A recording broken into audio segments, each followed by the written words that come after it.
율리아나와 프란치스코 책 읽기. 성 프란치스코의 생애. 헤르만 헤세, 이재성 보나벤투라 옮김, 정경량 감수, 프란치스코 출판사. 성 프란치스코의 생애 10. 이는 은총의 해인 1210년에 있었던 일이었고, 당시는 교황 인노첸시오 3세가 로마를 다스리던 시대였다. 그런데 교황은 거의 모든 면에서 프란치스코와는 판이하게 달랐다. 하지만 나쁜 의미에서 그런 것은 아니었다. 단지 사랑과 온유한 마음이 교황에게 부족했을 뿐이었다. 그는 온화한 목자가 아니었고 오히려 여러모로 다방면에서 위협받고 있던 로마 교회를 큰 힘으로 이끌어서 새로운 특권과 영예로 드러높인 강력한 투사였으며 통치자였기 때문이다. 교황이 전투를 벌여서 교회를 세속적인 나약함으로부터 눈부시게 높은 지위로 끌어올리는 동안 다른 편에서는 온화하고 겸손한 움브리아 사람이 사랑의 새로운 정신으로 교회를 채우는 하느님의 기적이 일어났다. 로마에서는 아시시의 이 12사람에 대하여 매우 놀랐다. 그들이 가난과 포기의 삶을 이끌어가고 구세주의 가르침을 아무런 보수 없이 알리고 다녔기 때문이다. 그럼에도 교황과 성 바오로의 요한 추기경은 이 가난하고 배우지 못한 사람들에게 범상치 않은 힘이 숨어 있음을 보았다. 그래서 교황은 진지하게 이 문제를 숙고하기 시작하였다. 프란치스코는 자신의 공동체를 위하여 짧고 간단한 회칙을 썼는데 거의 복음 구절들로 이루어졌다. 이를 인준해 줄 것을 교황에게 청하였다. 그는 교황 앞에서 매우 열정적으로 대담하게 발언하고 설교하였다. 그럼에도 교황은 그 자리에서 금방 결정을 내리지 않았고 형제들은 오랫동안 기다릴 수밖에 없었으며 여러 질문을 받았고 질책을 받았으며 이로 인하여 거의 기력을 잃었다. 그러나 마침내 요한 추기경은 교황에게 순수하고 단순하게 오로지 복음의 말씀들로 채워진 규칙을 거룩한 교회가 인준하지 않을 수 없음을 간하였다. 교황 인노첸시오는 더 이상 반대하지 않았고 오히려 프란치스코를 축복하였으며 그를 칭찬하고 격려하여 그의 행위와 그간에 해오던 설교를 지속할 것을 허락하였다. 성 프란치스코의 생애 10일. 이에 만족한 형제들이 화려한 로마와 교황청에서 멀리 벗어나 고향으로 돌아갔다. 비록 그들이 양지바른 들판에서 물과 음식이 부족하여 거의 탈진 상태에 이르러도 마음은 자유를 얻고 고요와 형제를 즐겼다. 늘상 그랬던 것처럼 여기저기 도시와 마을에서 일하고 노래하고 설교하면서 머물렀다 떠나기를 반복하였다. 봄, 그 중에도 5월의 초순인 양 기뻐하는 나그네들의 무리는 어느 동네에서나 위로와 활기를 불어넣었고 많은 사람들 안에서 하느님에 대한 영감과 영혼의 청춘을 일깨웠다. 다시 아시시로 돌아온 그들은 리보토르토라 불리는 빈 오두막에 자리 잡았다. 이곳은 산자락의 황량하고 외딴 마을이었고 프란치스코가 며칠간의 기도와 성찰을 위해서 자주 머물렀던 곳이었다. 그는 칠로 게으름을 대단히 혐오하였고 자신의 온 힘을 이웃을 돕는 데에 바쳤다. 진정 그의 마음은 한없이 부드럽고 섬세하였으며 주변의 비참한 삶의 모습을 보면서 날마다 심히 괴로워하였다. 그러한 상처를 떠안고 그는 조용히 자주 고독 속으로 돌아갔고 지친 마음을 생명의 샘에서 달래어 생기를 되찾았다.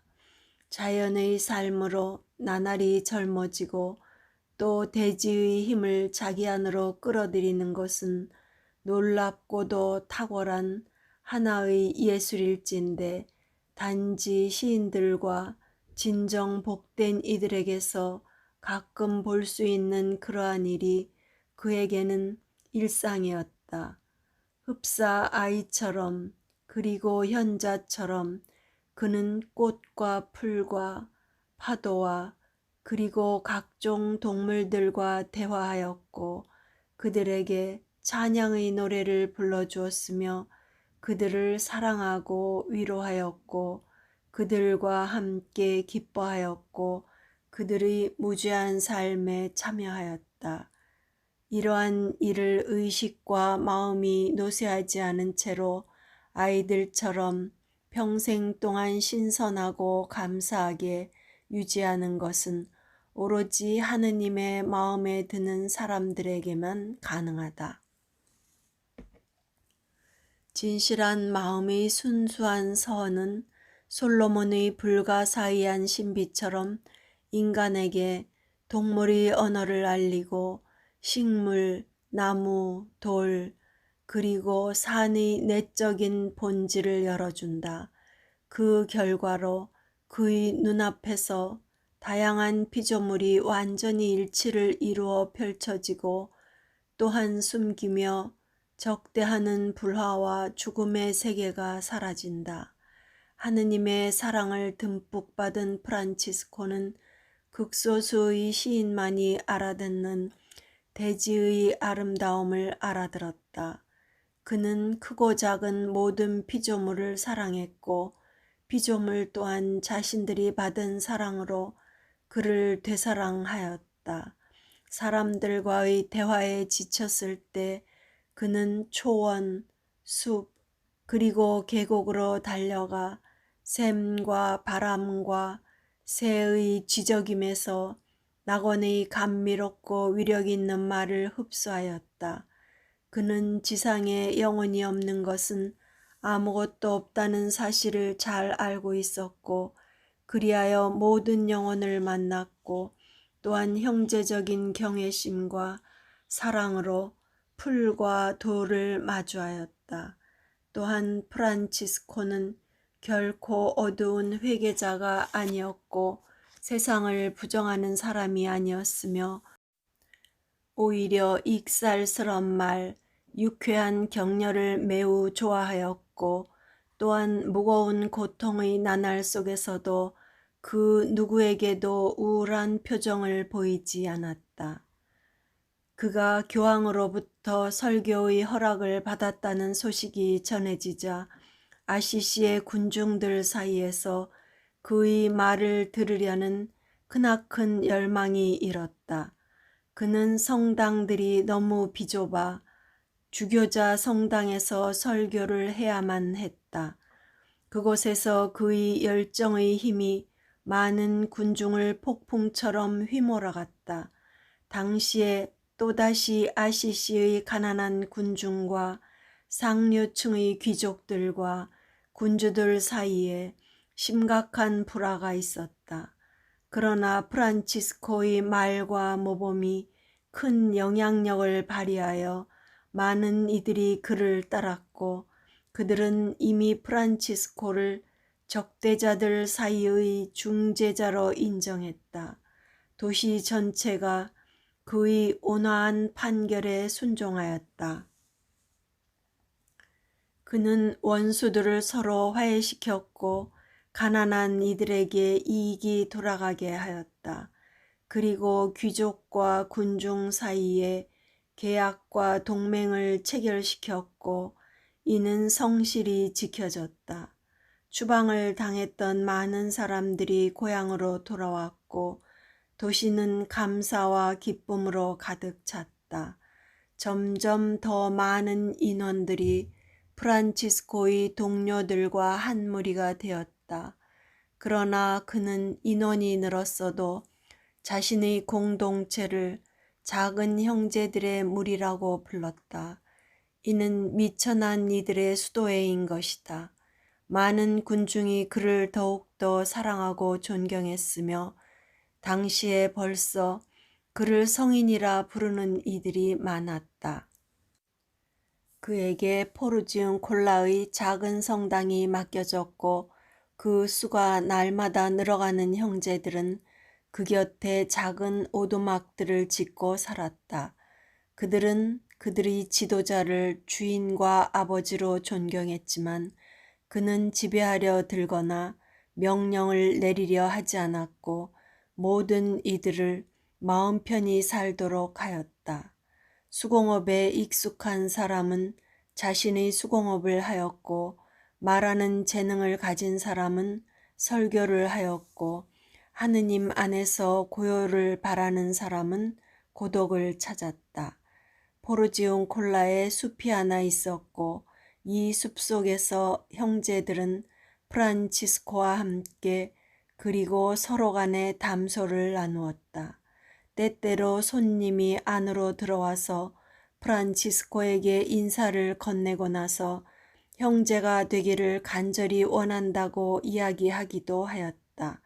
그러면 누구나 자유롭게 자기의 소유를 가난한 사람들에게 나누어 주는 즉시 별다른 시험도 아무런 보증도 없이 가난 서원을 할 수 있었다.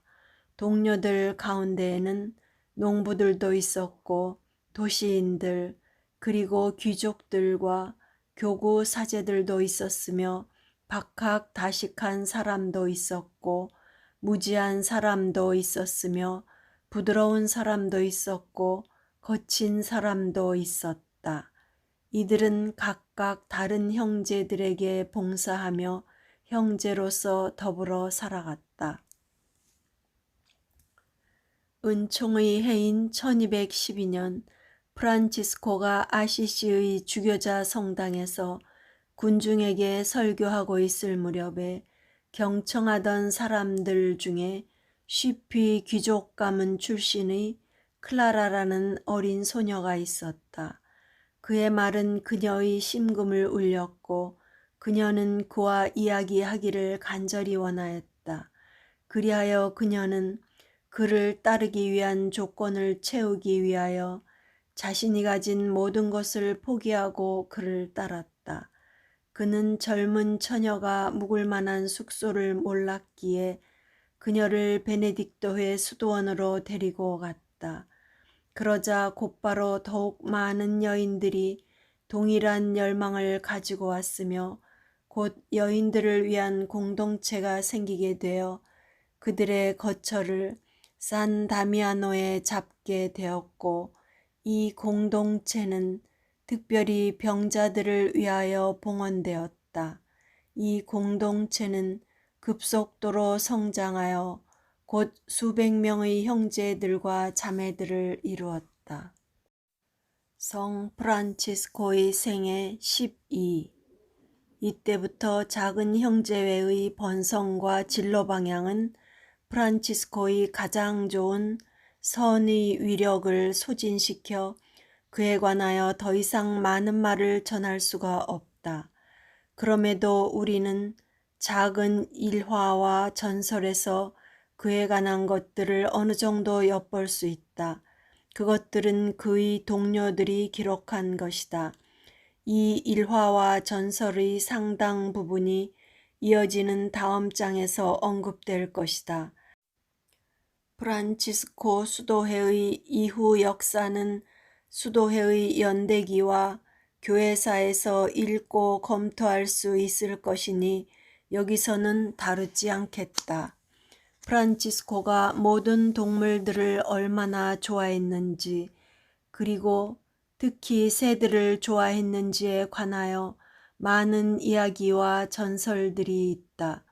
시에나에서 비둘기 한 쌍을 데리고 와서 스스로 둥지를 만들어준 그는 형제들과 함께 그들을 바라보며 기뻐하였다.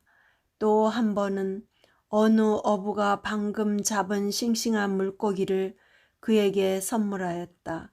프란치스코는 그에게 감사하였고 물고기를 받자마자 즉시 다시 물에 놓아주었다. 리에티의 수도원에는 많은 새들이 살았는데 그 새들과 작은 형제들은 좋은 친구 관계를 유지하였다. 프란치스코는 이제 수천 명의 아버지가 되었고 해결해야 할 많은 어려운 문제들이 그 앞에 산적하여 자주 극도로 핍진하였다. 일이 아무리 쌓여 있어도 도움을 펴야 할 그의 사랑과 겸손한 각오는 결코 줄지 않았다. 그러나 그는 피곤에 지친 마음에 전보다 더 자주 내면의 고요함과 고독 속에서 피난처를 찾곤 하였다. 1224년 여름 그는 자신의 죽음과 연관된 어두운 예감에 가득 차서 그가 사랑했던 라베르나 산을 올랐다. 그는 너무 지쳐 있어서 그의 습관과 달리 걷지 못하고 노새를 타야만 했다. 그가 큰 숲들로 가득 찬 산에 다다랐을 때 수많은 새들이 그에게 인사를 하였고 그가 그들을 축복해서 놓아줄 때까지 그의 어깨와 손 위에서 떠날 줄을 몰랐다. 이성이 없는 피조물일지라도 그의 사랑을 깊이 느꼈고 그에 대한 두려움이 없었기 때문이었다. 그는 자신을 동행해 주었던 세 형제들을 뒤에 남겨두고 홀로 숲속으로 가서 작은 오두막을 짓고 그곳에서 오랫동안 거룩한 생각에 잠겨 지냈다. 그런데 그곳에서 그에게 십자가에 못 박힌 이가 나타났고 그의 몸에 거룩한 성운을 주었다는 사실을 전설이 전한다. 얼마 후 그는 산 다미아노에서 기력이 쇠하여 기진맥진하였고 오랫동안 그를 괴롭혀왔던 고통스러운 눈병까지 또 그를 덮쳤다. 모든 고통 속에서도 그는 끊임없이 미소를 지었고 하느님을 찬미하고 찬양하였다. 그리고 그가 오두막에 혼자서 눈먼 상태로 누워있을 때 감격적인 노래를 불렀다. 그곳에서 태양 형제의 노래를 지은 것이다. 그 후에 그는 폰테콜롬보와 리에티로 옮겨졌다. 그의 고통은 더욱 악화되었고 의사들은 달구어진 쇠를 이용하여 이마를 찢어 눈을 치료하는 것 외에 다른 의술을 몰랐다. 그들이 끔찍한 도구를 가지고 그의 침대로 다가가자 중병의 환자가 불을 반갑게 맞아들이면서 외쳤다. 오 불형제여, 너는 모든 피조물 사이에서 대단히 아름답구나. 그리고 나는 너를 항상 좋아했지. 그러니 너 또한 나에게 자애로워야지. 또 한 번은 그가 어느 형제에게 음악을 연주하여 들려줄 것을 청하였다. 그러나 그 형제는 꺼려하며 원치 않았다. 프란치스코는 그날 밤에 이루 말로 다 표현할 수 없는 감미롭고 짧고 단순한 하느님의 형언할 수 없이 아름다운 음악을 들었다. 이는 천국에서 천사가 연주하는 것이었다. 겨울이 되어 환자인 프란치스코가 추위로 고통을 받았기에 한 형제가 그에게 여우 가죽을 가져왔다. 그리고 그것을 그를 위해 수도복 안에 덧대려고 하였다. 그러나 그는 위선가로 보이기가 싫어서 모든 이가 그것을 밖에서도 볼 수 있도록 밖에다 덧대라고 명하였다. 이제 그는 자신의 마지막이 가까이 왔음을 알았고 크나큰 고통 중에도 자신을 고향 아시시로 데려가도록 하였다. 죽음의 침대에서 그는 편지를 받아쓰게 하였는데 그 안에서 그는 끓어오르는 마음으로 전 인류에게 자신의 영혼을 기억해 줄 것을 무릎을 꿇고 간청하였다. 그는 말하기 시작하였다. 나 프란치스코 형제, 당신들의 보잘것없는 종이며 당신들의 발에 입을 맞추고자 하는 종이 하느님 자체이신 그 사랑 때문에 이 말을 받아들일 것을 당신들에게 청하고 애원합니다. 의사에게 자신이 앞으로 얼마나 오래 살 수 있는지를 묻자 의사가 그에게 단지 짧은 시간이라고만 답했다. 이때 그는 손을 펼치고 말하였다. 나는 너를 환영한다, 죽음 형제여. 그러고 나서 그는 노래를 부르기 시작하였고 그 자리에 있던 동료들도 함께 노래하였다. 죽기 며칠 전 그는 포르지온 콜라로 자신을 옮기게 하였다. 그는 그곳을 실제로 자기 집으로 여기고 좋아했었다. 그는 그곳에서 죽음을 기다리며 미소를 지었고 선에 가득 차 누워 있었다. 그리고 여전히 동료들에게 많은 위로의 말을 하였다. 그들은 그를 위해서 한 번 더 태양 형제의 노래를 불렀고 그는 그들을 축복하였으며 또한 멀리 떨어진 형제들과 자매들과 모든 사람들을 축복하였다. 그리하여 죽음의 침대에서까지 사랑의 파도가 흘렀다. 그는 1226년 10월 3일 저녁 무렵에 세상을 떠났다. 그리고 그가 세상을 하직하자마자 그의 오두막 지붕에 종달새의 큰 무리가 힘차게 노래하며 내려앉기 시작하였다. 좋아요와 구독은 힘이 됩니다.